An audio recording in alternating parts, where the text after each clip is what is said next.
Volodymyr Zelensky, a former comedian, shocked the world in April 2019. He won the Ukrainian presidential election in a landslide victory. His opponent was the incumbent Petro Poroshenko. The world watched with curiosity. Could this political novice navigate the complexities of leading a nation? One of the first calls Zelensky received was from U.S. President Donald Trump. Trump offered his congratulations. He expressed hope for a positive relationship between the two countries. Little did either leader know, their paths were about to collide in a way that would make history.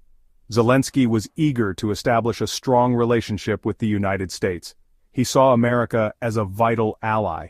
Ukraine needed support against its aggressive neighbor, Russia. Trump, for his part, seemed receptive at first. He had campaigned on a platform of improving relations with Russia. However, he also understood the importance of Ukraine as a strategic partner. The initial interactions between the two leaders were cordial. They spoke by phone, they exchanged pleasantries through diplomatic channels.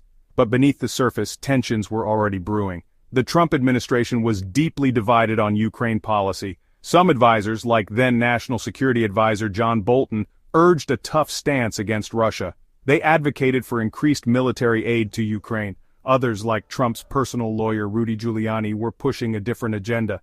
They sought to pressure Ukraine to investigate Trump's political rivals.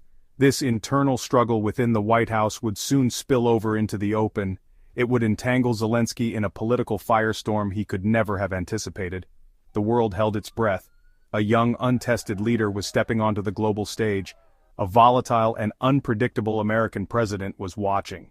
The relationship between Zelensky and Trump was off to a tumultuous start. It was a sign of the turbulent times to come. The fate of Ukraine, and perhaps the world, hung in the balance. July 25, 2019. A date etched in the annals of U.S. political history. On this day, a seemingly routine phone call took place between President Trump and President Zelensky. What transpired, however, was anything but ordinary. The conversation quickly turned to the issue of U.S. aid to Ukraine. Trump, in a move that would later become infamous, made a request. He asked Zelensky to do him a favor. Trump's favor involved two things. First, he wanted Zelensky to investigate Joe Biden, his potential political rival in the 2020 election.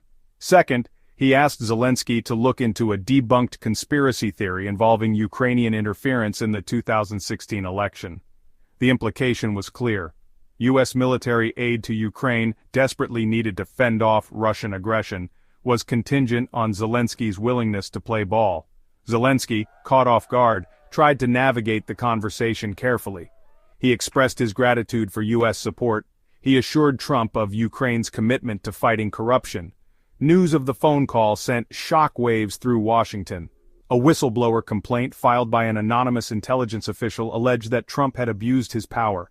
He had sought to pressure a foreign leader for personal political gain. The House of Representatives, controlled by the Democrats, launched an impeachment inquiry.